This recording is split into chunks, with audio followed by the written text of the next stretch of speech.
Hi, I'm Chad from Chad DIY and welcome back. Now about a month ago I did a full review on this brand new xTool M2 laser.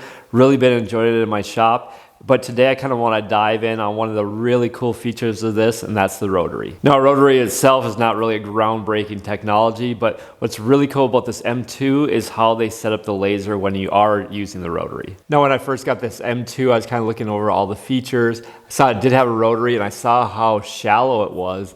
And that didn't compute to me. Normally, a machine like this, you'd have a riser-based option or something with a tumbler. We're doing tumblers or with the Rotary setup. You really need that extra space, and I wasn't sure how they're going to pull it off. But apparently, the engineers at xTool are working overtime, and they came up with this super cool little jig here that just magnetically slides on. And now you're going to have the actual laser shooting sideways, which kind of seems nuts, but it's all enclosed, all protected.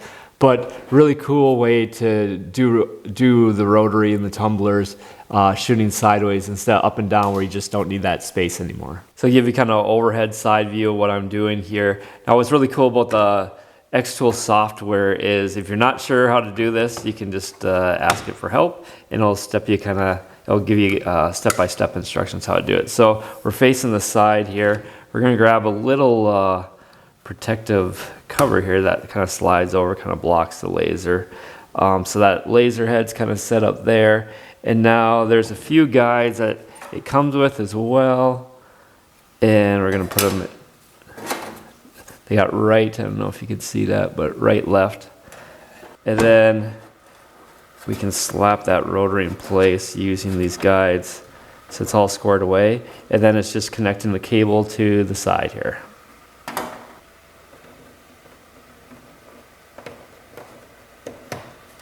So what's really cool about this Rotary setup is you have a ton of different options to set up tumblers or rings or whatever, and everything's kind of just slips in and it's magnetic.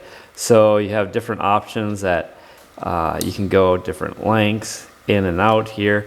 So really depending on what tumbler or what you're engraving, it really has basically every option.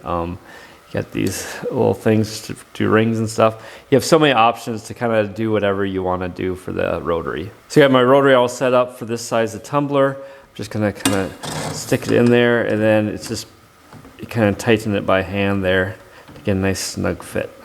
There you go. And what's really cool about this Rotary too is, depending on the tumbler, now this one's kind of all the same size, but some will be tapered or whatever, but you can really adjust like the size, how high or whatever you go, or on the taper. You can just lock it in place. So a lot of adjustment just built right into that Rotary. All right, now we can close the lid, and as you can see the cable kind of runs along the side there. We put in the cable ties there. And in the top lid here, there's a little slot that the cable just kind of slides right in there. So there's no binding or anything. It works out really slick. So we're just going to start with a basic white tumbler. Now we're going to kind of play with the settings here. We're just going to do a simple Vikings logo. My son loves the Vikings, so we'll do one on his tumbler and see how the settings go. And then after that, we'll jump into the software side of things. I'll show you and we'll do a little bit more complex tumbler. So let's get started on that.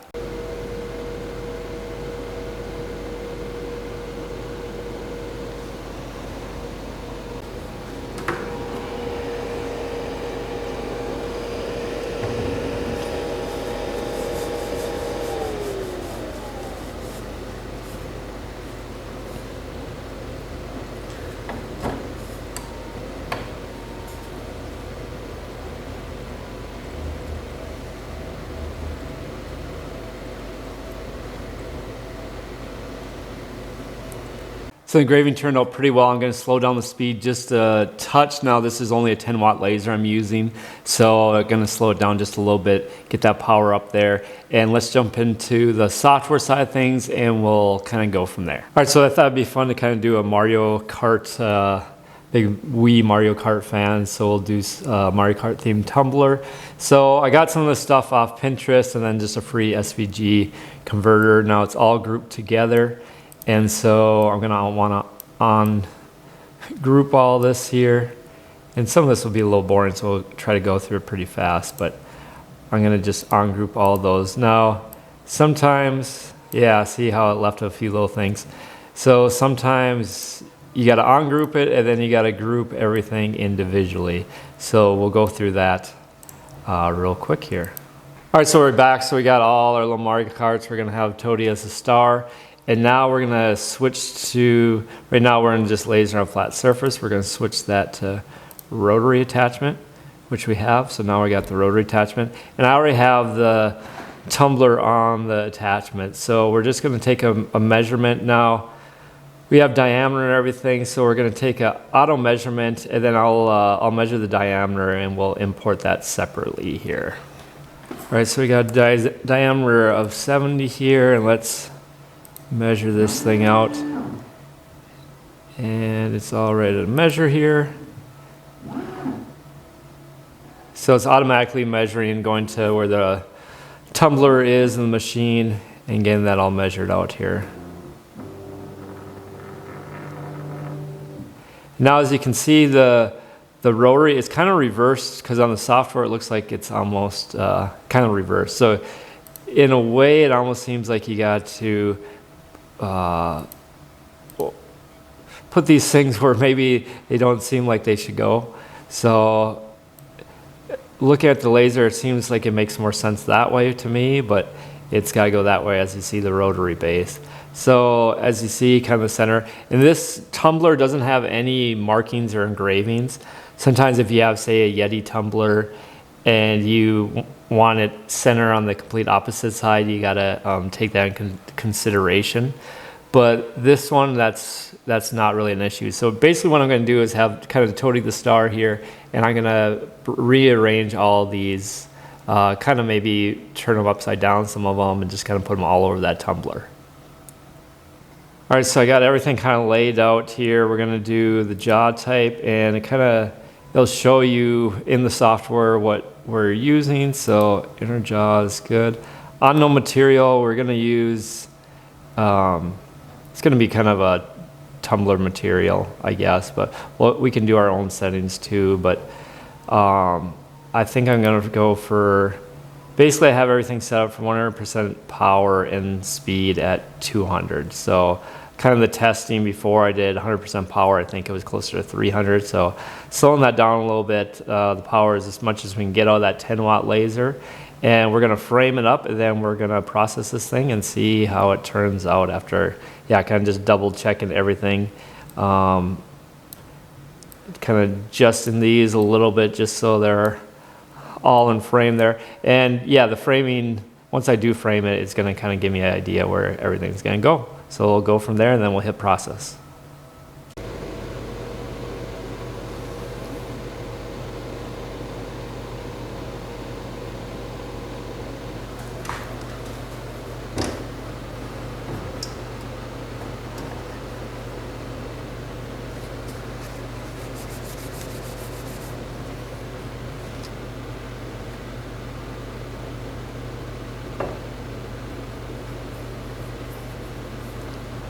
So it is a little hard to see the engravings because this is really reflective, but everything turned out really nice. Now the only little screw up I made, because of how I had this tumbler set up in the attachment, it stuck out on the end, so I wasn't able to go all the way to the top of this tumbler. So I don't know, I wish it was a little higher, but I'll probably go back. I'll probably write Toady on the top here and kind of clean that up a little bit. But still learning on this machine, but overall really impressive results.